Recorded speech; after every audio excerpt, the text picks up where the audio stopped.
Hello friends, welcome to my YouTube channel. আজকে আমরা যে টপিকটা করব সেটা হচ্ছে বাংলায় নবজাগরণ। এই বাংলায় নবজাগরণ কিন্তু যেটা বলা হচ্ছে সেখানে শিক্ষা, সমাজ, ধর্মীয় সমস্ত ক্ষেত্রেই কিন্তু এটা নতুনভাবে সংস্কার এসেছিল। বিভিন্ন স্বেচ্ছাসেবী, সমাজসেবী যারা সমাজ সংস্কার তৎকালীন যে অন্ধকার কুসংস্কারাচ্ছন্ন যে সমাজ ব্যবস্থা, শিক্ষা ব্যবস্থা সেখানে আশার আলো এনেছিলেন, সেটাকেই কিন্তু বলা হচ্ছে। তবে এই যে বাংলায় নবজাগরণ, সেটা যে শুধু বাংলায় হয়েছিল তা নয়, বাংলার হাত ধরে কিন্তু সমগ্র ভারতেই তা ধীরে ধীরে ছড়িয়ে পড়েছিল। এই বাংলার নবজাগরণের ক্ষেত্রে কিন্তু দুটো ভাগ রয়েছে, একটা হচ্ছে স্বাধীনতা পূর্ববর্তী আর একটা হচ্ছে স্বাধীনতা পূর্ববর্তী বলছি, সিপাহী বিদ্রোহের পূর্ববর্তী এবং সিপাহী বিদ্রোহ পরবর্তী।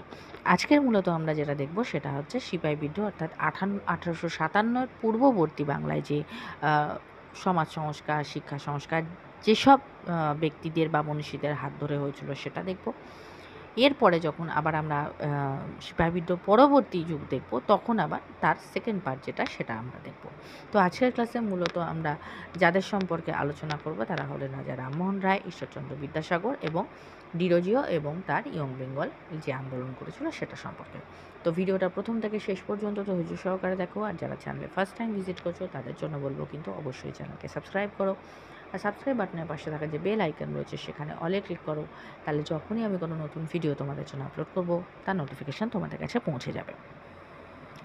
দেখো, পাশ্চাত্য শিক্ষার প্রভাবে ভারতবর্ষে যে মধ্যযুগীয় ধারণা, চিরাচরিত প্রথা, অন্ধবিশ্বাস ও কুসংস্কার যে ছিল, তার স্থান ধরেছিল আস্তে আস্তে বিচার শক্তি, যুক্তিবাদ ও বিজ্ঞান চেতনা। এক্ষেত্রে তৎকালীন ব্রিটিশরাও কিন্তু যথেষ্ট গুরুত্বপূর্ণ ভূমিকা পালন করেছিলেন। যেমন ধরো, তাদের মধ্যে হচ্ছেন William Jones, max Miller, Cunningham. এছাড়া ভারতীয়দের মধ্যে যদি বলা হয় তাহলে রাজেন্দ্রলাল মিত্রের গবেষণা দ্বারা প্রাচীন ভারতীয় যে গৌরবোজ্জ্বল অধ্যায় সেটাদেরই প্রাচ্য শিক্ষা, এবং প্রাচ্য শিক্ষার হাত ধরেই কিন্তু আস্তে আস্তে পাশ্চাত্য শিক্ষার প্রভাব ঘটেছিল। এবং এই প্রাচ্য এবং পাশ্চাত্যের উভয় সংঘর্ষই বলা যাক বা উভয়ের মিলনেই কিন্তু তৈরি হয়েছিল ভারতীয় তথা বাংলায় নবজাগরণ। এই বাংলায় নবজাগরণের ক্ষেত্রে সবথেকে গুরুত্বপূর্ণ এবং প্রথম যিনি ভূমিকা নিয়েছিলেন তিনি হলেন রাজা রামমোহন রায়। দেখো, এখানে আমরা রাজা রামমোহন রায়, ঈশ্বরচন্দ্র বিদ্যাসাগর আর ডিরোজিও এবং তার নববঙ্গ আন্দোলন সম্পর্কে আলোচনা করব। তবে এখানে কিন্তু আমরা যে রাজা রামমোহন রায়ের প্রাথমিক জীবন, তার বাল্যকাল, এগুলো সম্পর্কে কিন্তু আমরা এখানে আলোচনা করব না, কারণ সেখান থেকে সেরকম কিছু আসে না। তবে হ্যাঁ, তাদের সম্বন্ধে কিছু কিছু জিনিস যেগুলো টাচ করে যাওয়া উচিত, যেগুলো আসে, কারণ কে কোথায় জন্মগ্রহণ করেছিলেন, কবে জন্মগ্রহণ করেছিলেন, কোথায় জন্মগ্রহণ করেছিলেন, তার পিতা কে ছিলেন, মাতা কে ছিলেন, এগুলো সবাই সমস্ত বইতে মোটামুটি পেয়ে যাবে এবং খুব কমন। এবং সত্যি কথা বলতে কি, এই টিচিং লেভেলে বা এই স্ট্যান্ডার্ডের পরীক্ষায়, যেমন ধরো পিএসসি অ্যাসিস্ট্যান্ট মাস্টারদের, সেখানে সেগুলো ইম্পর্টেন্ট না, কিন্তু তাদের যে কার্যাবলীগুলো সেগুলো কিন্তু ইম্পর্টেন্ট এবং কোয়েশ্চেন সেখান থেকেই আসবে। আর সেই অনুযায়ী কিন্তু সেরকমভাবেই কিন্তু আমি তোমাদের পড়াবার চেষ্টা করছি। তো রাজা রামমোহন রায়কে কিন্তু অনেকেই ভারতীয় নবজাগরণের অগ্রদূত বলে থাকেন, ভারতের প্রথম আধুনিক মানুষ বলে থাকেন, আধুনিক ভারতের জনক ইত্যাদি কিন্তু বলে থাকেন। এমনকি রবীন্দ্রনাথ ঠাকুর তাকে ভারত পথিক হিসেবে আখ্যায়িত করেছিলেন। জওহরলাল নেহেরু তাকে ভারতীয় জাতীয়তাবাদের জনক বলে অভিহিত করেছেন। অনেক ঐতিহাসিকদের মতে তিনি হলেন আধুনিক ভারতের ইরাসমাস।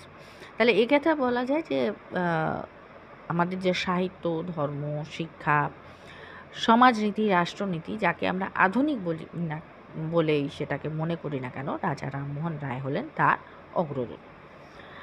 তিনি বরাবরই কিন্তু ভারতের কি বলবো, যে তৎকালীন সামাজিক যে কুসংস্কার, যে ব্যবস্থা, কুপ্রথা, তার বিরোধী ছিলেন। তিনি সবসময় ভারতকে একটা নতুন সংস্কৃতি এবং ভারতের সমস্ত যে বৈচিত্র্যময় সংস্কৃতির গঠনের সমন্বয়, একটা নব ভারত গঠনের আদর্শ তিনি ফলো করতেন। তিনি প্রচলিত যেসব আচার অনুষ্ঠান ছিল, হিন্দু ধর্মের যে পৌত্তলিকতা, নানা কুসংস্কার, পুরোহিততন্ত্রের যে দৃঢ় আচরণ, এর তিনি পক্ষপাতী ছিলেন না। তাই তিনি বিভিন্ন ধর্মগ্রন্থ পাঠ করেন এবং সেখানে একেশ্বরবাদী, নিরাকার যে ঈশ্বরবাদী, তার সমর্থক হয়ে ওঠেন। তিনি বিভিন্ন হিন্দু শাস্ত্র থেকে কোটেশান তুলে এটা প্রমাণ করার চেষ্টা করেন যে পৌত্তলিকতা, পুরোহিততন্ত্র, লোকাচার, অনুষ্ঠান সর্বস্বতা, এটা কিন্তু আসল হিন্দু ধর্ম নয়। হিন্দু শাস্ত্র মতে নিরাকার ঈশ্বরের উপাসনাই শ্রেষ্ঠ এবং একেশ্বরবাদী হলো কিন্তু শুধুমাত্র হিন্দু ধর্ম নয়, সমস্ত ধর্মের মূল কথা। এই হিসেবে 1809 তিনি প্রথমেই কিন্তু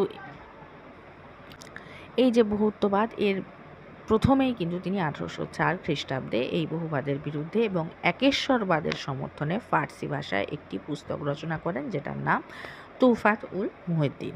এটা খুব ইম্পর্টেন্ট।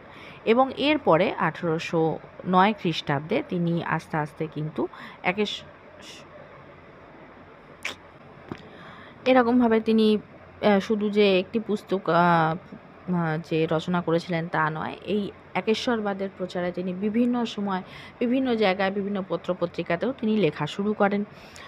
এছাড়া তিনি বেদ ও উপনিষদের বাংলা অনুবাদ করে তার মতবাদ প্রচারে তিনি ব্রতী হন এবং এই উদ্দেশ্যে এই যে একেশ্বরবাদের সম্পর্কে তার যে ধর্মমত সেই সম্পর্কে আলোচনার জন্যই তিনি 1814 আর 15-র মধ্যে একটা সময় তিনি কলকাতায় আত্মীয় সভা নামে একটি সভা বা একটি সংস্থা তিনি স্থাপন করেন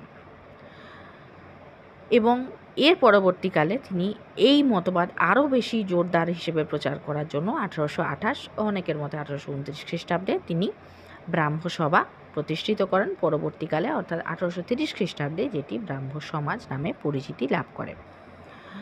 1818 থেকেই কিন্তু তিনি সতীদাহ প্রথার বিরুদ্ধে আন্দোলন শুরু করেন এবং এর যে সপক্ষে তিনি বিভিন্ন যে হিন্দু শাস্ত্রাদি থেকে যে বিভিন্ন যে লেখাজোখা প্রমাণ সেগুলো জোগাড় করতে শুরু করেন এবং এই যে তীব্র প্রতিবাদ সেটা একটা সময় পরে তার মতো কিছু উন্নত চিন্তাধারা সম্পন্ন ব্যক্তি, কিছু শিক্ষিত মানুষ তাদের সমর্থনে আনতে থাকেন, জনমত গঠন করতে থাকেন এবং বিভিন্ন ধর্মগ্রন্থ থেকে তিনি প্রমাণ করতে এটা সক্ষম হন যে সতীদাহ ধর্মবিরুদ্ধ এবং অশাস্ত্রীয়। তার এই আন্দোলনের প্রভাবে লর্ড উইলিয়াম বেন্টিং, যিনি তখনকার বড়লাট ছিলেন, তিনি 1829 খ্রিস্টাব্দে সতীদাহ প্রথা আইন করে নিষিদ্ধ করেন। কেবলমাত্র যে শুধুমাত্র এই প্রথাই তিনি রদ করেন তা নয়, তিনি বিভিন্ন কুপ্রথার হাত থেকে নারীর জীবন রক্ষা মর্যাদা সহকারে তাদের সমাজে প্রতিষ্ঠিত করার জন্য চেষ্টা করেন। তিনি নারী পুরুষের সমান অধিকারের আদর্শে বিশ্বাসী ছিলেন। বিধবাদের পুনর্বিবাহের কথাও তিনি চিন্তা করেন। স্ত্রী শিক্ষা বিস্তারের কাজে তিনি মন দেন। তিনি হিন্দু নারীদের দায় অধিকার সম্পর্কে তিনি কিন্তু প্রথম যে মতবাদ সেটা ব্যক্ত করতে দেখা যায়। তিনি শুধুমাত্র যে ধর্মীয় সংস্কার বা সমাজ সংস্কারের দিকে ছিলেন তা নয়, তার পাশাপাশি তিনি শিক্ষা বিস্তারের বা পাশ্চাত্য শিক্ষা বিস্তারের ক্ষেত্রেও কিন্তু তিনি একজন উৎসাহী সমর্থক ব্যক্তি ছিলেন, কারণ তার এটা মনোভাব ছিল যে আধুনিক পাশ্চাত্য শিক্ষার উপর ভিত্তি করেই কিন্তু নতুন ভারত গড়ে উঠবে। হিন্দু কলেজ প্রতিষ্ঠার সঙ্গে তার কতটা সম্পর্ক ছিল এই নিয়ে কিন্তু অনেকটা বিতর্কে আছে, কিন্তু তিনি নিজ ব্যয়ে কলকাতায় একটি ইংরেজি বিদ্যালয় পরিচালনা করতেন। এছাড়া আলেকজান্ডার ডাফ ও ডেভিড হেয়ারের শিক্ষা বিস্তারের কাজে তিনি অন্যতম সহায়ক ছিলেন। তিনি স্কুল বুক সোসাইটিরও একজন সক্রিয় সদস্য ছিলেন। এছাড়া বেদান্ত কলেজে পাশ্চাত্য শিক্ষাদানের তিনি ব্যবস্থা করেন। তিনি বাংলা, হিন্দি, ফার্সি ও ইংরেজি ভাষায় তিনি পত্রপত্রিকা প্রকাশ করেন বা সংবাদপত্র প্রতিষ্ঠা করেন।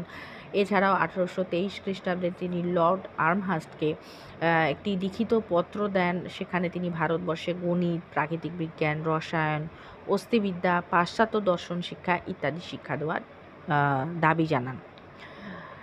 শুধু তাই নয়, তিনি 1823 খ্রিস্টাব্দে সংবাদপত্রে যখন স্বাধীনতা খর্ব করার জন্য সরকার উদ্যোগী হয় সেখানেও তিনি আন্দোলন গড়ে তোলেন। তিনি কৃষকদের দুর্দশা মোচনে যত্নবান হন। জমিদারদের অত্যাচারের বিরুদ্ধে তিনি প্রতিবাদ জানান। কোম্পানির একচেটিয়া বাণিজ্যের অধিকার, দেশীয় পণ্যের উপর অত্যধিক শুল্ক আরোপ, মজুরি আইন, বিচার বিভাগীয় দুর্নীতি, ইংরেজ রাজকর্মচারীদের আচরণের বিরুদ্ধেও তিনি প্রতিবাদ জানান। এছাড়াও তিনি বিভিন্ন সরকারি উচ্চ পদগুলি ও যে বিভাগ সেখানে ভারতীয়করণ, প্রশাসন ও বিচার বিভাগের পৃথকীকরণ, জুরি প্রথার প্রবর্তন, বিচারের ক্ষেত্রে ভারতীয় ও ইউরোপীয় নির্বিশেষে একই আইন প্রয়োগের দাবি ইত্যাদি তিনি করেন। তার এই সমস্ত কাজের জন্যই কিন্তু ডক্টর স্পিয়ার তাকে আধুনিক ভারতের স্রষ্টা বলে অভিহিত করেছেন। এবার আমরা দেখব দেবেন্দ্রনাথ ঠাকুর সম্পর্কে একটু দেখে নিই। রামমোহনের মৃত্যুর পর অর্থাৎ 1833 খ্রিস্টাব্দে ব্রাহ্ম সমাজ কিছুকালের জন্য হলেও একটু স্তিমিত হয়ে পড়ে বা ধীরগতি হয়ে পড়ে, কিন্তু তারই অর্থাৎ রামমোহনের শহীদ দ্বারকানাথ ঠাকুরের পুত্র দেবেন্দ্রনাথ ঠাকুর ব্রাহ্ম সমাজে যোগ দিলে ব্রাহ্ম আন্দোলন নতুন প্রাণের সঞ্চার হয়। তার চেষ্টায় ব্রাহ্ম সমাজের আদর্শ নানা স্থানে ছড়িয়ে পড়ে। তার উদ্যোগে স্থাপিত তত্ত্ববোধিনী সভা, যেটা 1839 খ্রিস্টাব্দে, এবং তারই হাত ধরে 1843 খ্রিস্টাব্দে তত্ত্ববোধিনী পত্রিকা স্থাপিত হয়, এবং এই সংস্থা এবং এই পত্রিকা উভয়ই বাংলা শিক্ষা, সমাজ ও সাংস্কৃতিক জীবনকে নানাভাবে সমৃদ্ধ করে। তার আমলে ব্রাহ্ম সমাজ শিক্ষা বিস্তার, বিধবা বিবাহ প্রচলন, বাল্যবিবাহ ও বহুবিবাহ নিবারণ ও অন্যান্য সামাজিক কুসংস্কার দূর করার কর্মসূচি গ্রহণ করে। এবং এর পরবর্তীকালে যখন আমরা যেটা বললাম যে সিপাহী বিদ্রোহ পরবর্তীকালে, তখন কেশবচন্দ্র সেন যখন এই ব্রাহ্ম সমাজে আসেন, তখন এই আন্দোলন আরও বেশি শক্তিশালী হয়ে ওঠে। এরপরেই আমরা দেখব ডিরোজিও এবং তার নববঙ্গ বা ইয়ং বেঙ্গল আন্দোলন সম্পর্কে। বাংলা সামাজিক ইতিহাসে হিন্দু কলেজের 23 বছরের একজন প্রফেসর, যিনি পর্তুগিজ বংশোদ্ভূত ছিলেন, যার পুরো নাম ছিল হেনরি লুই ভিভিয়ান ডিরোজিও, তার নাম খুবই উল্লেখযোগ্য। তিনি হেনরি ড্রামন্ডের ধর্মতলা একাডেমিতে শিক্ষালাভ করেন, এবং সেখানে থেকেই কিন্তু তার মনে এক যুক্তিবাদী ধারণার সৃষ্টি হয়, এবং এরপর তিনি 1927 খ্রিস্টাব্দে যখন হিন্দু কলেজের প্রফেসর বা অধ্যাপক হয়ে যুক্ত হন, সেখান থেকেই কিন্তু এই তৎকালীন যে কি বলবো, খুব অল্পকালের মধ্যেই তিনি সে হিন্দু কলেজের শিক্ষার্থীদের মধ্যে, অর্থাৎ ছাত্রদের মধ্যে খুব সহজেই পপুলার হয়ে ওঠেন, এবং তিনি তৎকালীন ভারতীয় যে সমাজ ব্যবস্থা, যে কুসংস্কার, সেখানে কিন্তু তার বিরুদ্ধে আন্দোলন গড়তে থাকেন, মতবাদ জোগাড় করতে থাকেন, এবং সেক্ষেত্রে তার সহায়ক হয় তার অনুচর বা তার ছাত্রগণ বলা যায়। এই হিসেবে 1827 খ্রিস্টাব্দে তিনি মানিকতলায় একাডেমিক অ্যাসোসিয়েশন নামে একটি বিতর্ক সভা প্রতিষ্ঠিত করেন। তার ছাত্ররা সেখানে প্রচলিত অর্থনৈতিক, সামাজিক, রাষ্ট্রীয় ও ধর্মীয় কুসংস্কারের বিরুদ্ধে স্বাধীন মতামত ব্যক্ত করত। জাতিভেদ প্রথা, অস্পৃশ্যতা, প্রতিমা পূজা, সতীদাহ প্রচলিত হিন্দু ধর্ম ছিল তাদের আক্রমণের মূল লক্ষ্য। এথেনিয়াম ছিল এই সংঘের মুখপত্র। 1828 খ্রিস্টাব্দে তারা পার্থেনার নামে একটি ইংরেজি পত্রিকা প্রতিষ্ঠা করেন। এছাড়াও ক্যালেডোস্কোপ পত্রিকা ছিল ইংরেজ শাসনের বিরুদ্ধে তাদের যে প্রতিবাদ জানানোর, সেটা কিন্তু ছিল একটা খুব গুরুত্বপূর্ণ মাধ্যম। তার অনুগামীরাই প্রধানত ইয়ং বেঙ্গল বা নববঙ্গ নামে পরিচিত লাভ করে। তার মানে বিখ্যাত অনুচরদের মধ্যে উল্লেখযোগ্য ছিলেন কৃষ্ণমোহন ব্যানার্জি, রামগোপাল ঘোষ, প্যারীচাঁদ মিত্র, রামতনু লাহিড়ী, দক্ষিণারঞ্জন মুখার্জি, রসিককৃষ্ণ মল্লিক প্রমুখ। ডিরোজিও মাত্র 3 বছর হিন্দু কলেজে ছিলেন, কিন্তু এই অল্প সময়ের মধ্যেই তিনি শিষ্য দলের মধ্যে এই যে একটা বলা যায় যে একটা বিপ্লবের বীজ তিনি রোপণ করে গিয়েছিলেন, যা তারপরেও তার শিক্ষার্থীরা বা তার ছাত্ররা এটা এগিয়ে নিয়ে গিয়েছিল। এই ইয়ং বেঙ্গল সম্প্রদায় খ্রিস্টান পাদ্রীদের গোঁড়ামি, স্ত্রী পুরুষের অসমান অধিকার, দাস প্রথা, নারী নির্যাতন, বেকার খাটানো, একচেটিয়া বাণিজ্য দরকার, চিরস্থায়ী বন্দোবস্ত, অন্যান্য সামাজিক, ধর্মীয়, অর্থনৈতিক কুসংস্কার ও অন্যায়ের বিরুদ্ধে প্রতিবাদ জানায়। এবং শুধু এই নয়, ভারতের দরিদ্রের কারণ, ইংরেজ শাসনের কুফল, অবাধ বাণিজ্য, সংবাদপত্রের স্বাধীনতা হরণ প্রভৃতি বিভিন্ন বিষয়ে তারা মতামত প্রকাশ করতে থাকে।